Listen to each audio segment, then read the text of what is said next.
Hello all, this is Lauren Gridley and I'm here to tell you about a wonderful online internet-based program that allows students to continue reading productively at their instructional reading level even when you aren't meeting with them face-to-face in a guided reading group.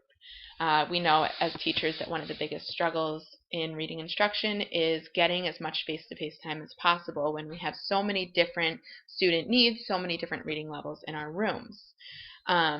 While reading A to Z can't completely take the place of traditional guided reading instruction, it does model the same process and the same aspects of reading that a face-to-face guided reading group would. So I'm just going to quickly take you through both the teacher side and the student side of RAS Kids to give you an idea of how easy it is to use this program for both students and teachers. So when you create a student, you can obviously edit their student info. This is a test student. You can see the overview. I've assigned them a reading level of K. When you go to RAS Plus, you can see the assignments, the self-paced assignments in level K, and also the ones that I have assigned them through Reading A to Z. Unfortunately, Reading A to Z is a paid subscription that has to go through your school district, so you would have to speak to them about access. But there's also leveling progress, reading rates, and skill reports within this.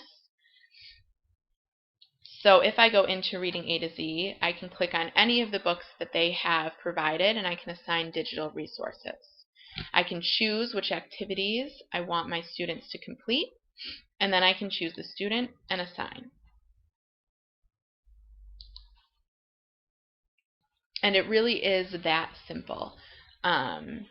It takes very little effort on the teacher side to set this up and get it running. Okay, so we're now looking at the student side, RAS Kids, Kids A to Z. Kids A to Z can either be done on a laptop or it can be done on a tablet via an app. And what I really love about this is the easy usability for the students. The students don't need to know how to read, they don't need to know how to type.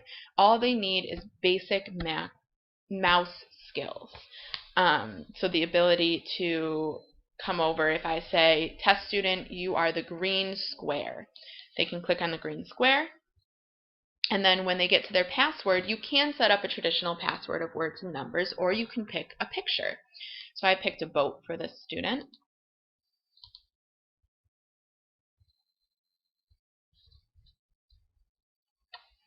Now there are a couple different options when you get in here. The reading room allows them to read any book in Reading A to Z at any level. It's great for use in independent reading, so reading those books that are at a level that they've already mastered for some extra practice.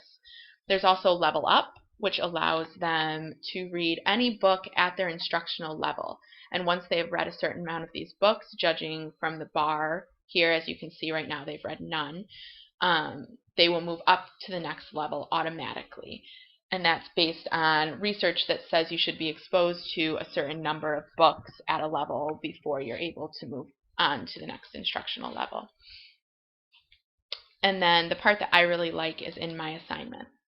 So this is books that the teacher has assigned. Maybe it's a book that they feel the students should be practicing on their own, or a book that they've read in guided reading already that they would like kids to reread.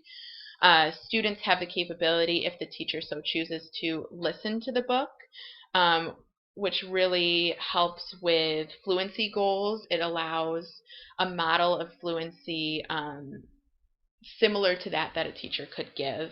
And I will say that the highlighted text and the voice that is used is very child friendly. They can read the book independently. They can also record themselves, which really helps with self-monitoring goals. It helps students to be able to hear when they're making mistakes and fix them. When they've done both of those activities, or one or the other depending on what is assigned, they can take a comprehension quiz. It's multiple choice. The questions can be read to them if they need to be. But what I like about it is it gives immediate feedback, and students can go right back into the book, find the answers, and try the questions again. The real beauty of Kids A to Z is that they're not learning a tech skill. They're not learning how to use a computer. They are using technology in order to increase the amount of time that they have instructional books in front of them that they can read productively with the right amount of guidance. While Kids A to Z can never take the place of adult-led guided reading instruction, it allows students to access more books at their level than they would have been able to do independently.